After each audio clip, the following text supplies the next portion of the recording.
নারীর প্রতি সহিংসতা এবং নিপীড়নের বিরুদ্ধে বিক্ষোভ মিছিল ও সমাবেশ করেছে দেশের বিভিন্ন বিশ্ববিদ্যালয়ের শিক্ষার্থীরা।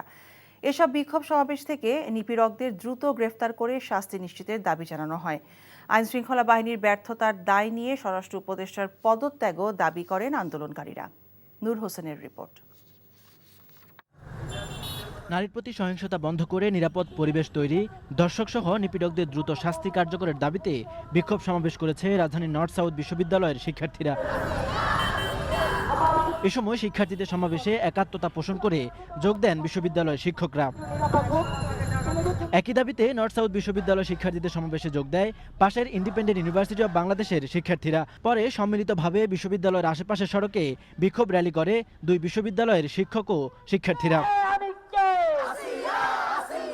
এই ঈদে জামা জুতো অ্যাক্সেসরিজের ডিসকাউন্ট।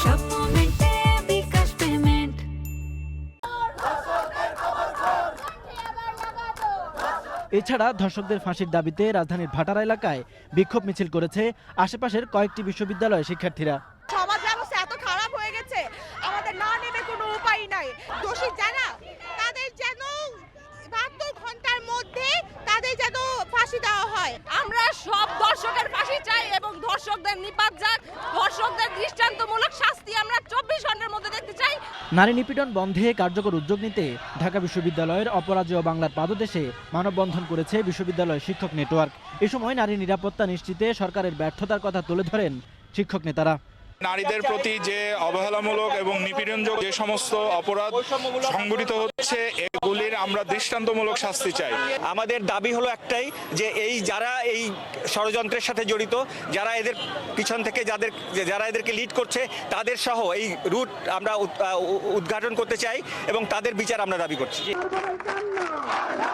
এদিকে নারী নিপীড়নের প্রতিবাদে ক্লাস পরীক্ষা বর্জন করে ঢাকা রাজশাহী মহাসড়ক অবরোধ করে বিক্ষোভ সমাবেশ করেছে রাজশাহী বিশ্ববিদ্যালয়ের শিক্ষার্থীরা।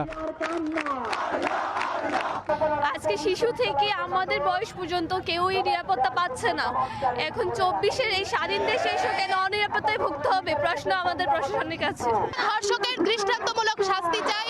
এত ধর্ষণের নিউজ আমরা দেখেছি, কিন্তু কোনো দৃষ্টান্তমূলক শাস্তি এখন পর্যন্ত ধর্ষকের দেখি নাই। ধর্ষণের ঘটনাগুলো আমাদের কাছে মনে হচ্ছে যে এগুলো ইন্টেনশনালি ঘটনা হচ্ছে। এছাড়া মাগুরায় শিশু ধর্ষণের ঘটনায় বিচারের দাবিতে আদালত ঘেরাও করেছে বৈষম্য বিরোধী ছাত্র আন্দোলনের কর্মীরা। পরিস্থিতি নিয়ন্ত্রণে ঘটনাস্থলে অবস্থান করছে সেনাবাহিনীর সদস্যরা। নূর হোসেন, এনটিভি নিউজ, ঢাকা। এই ঈদে জামা জুতো অ্যাক্সেসরিজের ডিসকাউন্ট।